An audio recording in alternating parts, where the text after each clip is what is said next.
वैसे तो जापानी शब्द जिनचुरकी का एकदम लिटरल मीनिंग होता है power of human sacrifice. Hindi में कहें तो जापानी शब्द जिनचुरकी का अर्थ होता है मनुष्य के बलिदान की शक्ति या मानव बलिदान की शक्ति। लेकिन ये जिनचुरकी नामक शब्द नारुतो एनिमे सीरीज में कुछ स्पेसिफिक लोगों को संबोधित करने और उन्हें दूसरे लोगों से अलग करने के लिए इस्तेमाल किया जाता है, जिनके शरीर के भीतर टेल बीस्ट सील रहते हैं।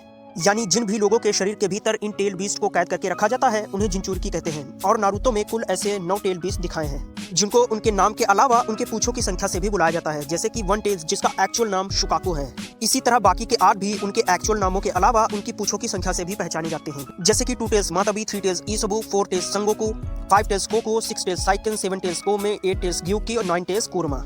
और ये 9 टेल्स यानी कुरमा यही हमारे एनिमे के मेन कैरेक्टर नारुतो के शरीर के भीतर है। इसके अलावा एक 10 टेल्स नाम का भी टेल बीस्ट है, जो कि एक्चुअल में इन 9 टेल बीस्ट का ओरिजिनल फॉर्म है। यानी ये 9 के 9 टेल बीस्ट इसी 10 टेल्स से अलग होकर बने हैं, लेकिन इस पर हम अलग किसी और वीडियो में बात करेंगे, नहीं तो ये वीडियो काफी लंबा हो जाएगा।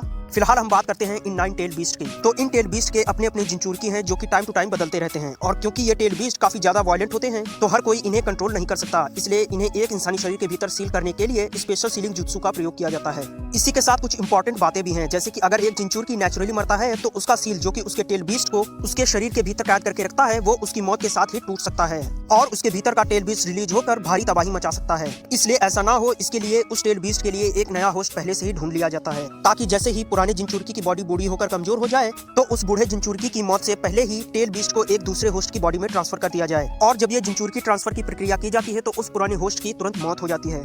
तो देखो, अब मैं जानता हूँ कि यहाँ पर कुछ लोग होंगे जो कि कंफ्यूज हो गए होंगे, तो चलो थोड़ा रिवाइंड करते हैं। मैंने अभी तुमको 2 सिनेरियो के बारे में बताया है, जैसे कि पहले सिनेरियो में अगर एक टेल बीस्ट का होस्ट यानी जिनचुरकी एक नेचुरल मौत मरता है तो उसके टेल बीस्ट को कुछ नहीं होगा, बल्कि उसकी मौत के साथ ही सीलिंग जुत्सु, जो कि बीस्ट को उनके होस्ट की बॉडी के भीतर कैद करके रखता है, वो टूट जाएगा और टेल बीस्ट आजाद हो जाएंगे। वहीं दूसरे सिनेरियो में अगर एक टेल बीस्ट को एक जिनचुरकी के शरीर से निकाल कर दूसरे होस्ट के शरीर में ट्रांसफर किया जाए तो उस केस में भी बीस्ट को कुछ नहीं होगा, बल्कि उसका पुराना होस्ट मारा जाएगा, भले ही अभी उसके पास सालों बचे हों जीवन जीने के लिए। एक बार अगर टेल बीस्ट उसके शरीर में ट्रांसफर किया गया और उसके बाद उसकी बॉडी कमजोर पड़ गई या बीमार पड़ गई, या उस होस्ट की बॉडी टेल बीस्ट के ताकत को संभाल नहीं पाई, तो उस केस में टेल बीस्ट के लिए एक नया होस्ट ढूंढा जाता है और टेल बीस्ट को उस नए होस्ट के बॉडी में ट्रांसफर कर दिया जाता है। और जैसा कि मैंने पहले ही बताया, इसी के साथ उस पुराने होस्ट की मौत हो जाती है, भले ही वो उस समय 10 साल का था, 18 साल का या फिर 60 साल का बुढ़ा ही क्यों ना हो। जीवन के किसी भी पल अगर उनका शरीर साथ देना छोड़ गया तो उनका मरना तय है। अब हम बात करते हैं अपने तीसरे और फाइनल सिनेरियो की। अगर किसी जिनचुरकी की एक नॉर्मल डेथ ना होकर एक आर्टिफिशियल डेथ होती है, जैसे कि एक जिनचुरकी लड़ते हुए अगर मारा जाता है, तो उस केस में उसके भीतर का टेल बीस्ट भी मारा जाएगा। यही वो कारण है कि पूरे नारुतो सीरीज में लड़ते हुए मरने वाले जिनचुरकी की संख्या है 0, क्योंकि जब तक एक होस्ट के भीतर उसका टेल बीस्ट रहता है तब तक वो अपने जिनचुरकी को मरने नहीं देता और उसे प्रोटेक्ट करता है ना चाहते हुए भी, क्योंकि अगर उसका होस्ट आर्टिफिशियली मरा तो वो भी मारे जाएंगे। और यही वो रीजन है जिसकी वजह से जितने भी टेल बीस्ट जिनचुरकी हैं उनके पास कई सारी पावर्स होती हैं, जो कि उन्हें उनके टेल बीस्ट से मिलती हैं, जैसे कि हीलिंग पावर्स, फिजिकल स्ट्रेंथ और ढेर सारा रेड जुत्सु चक्रा।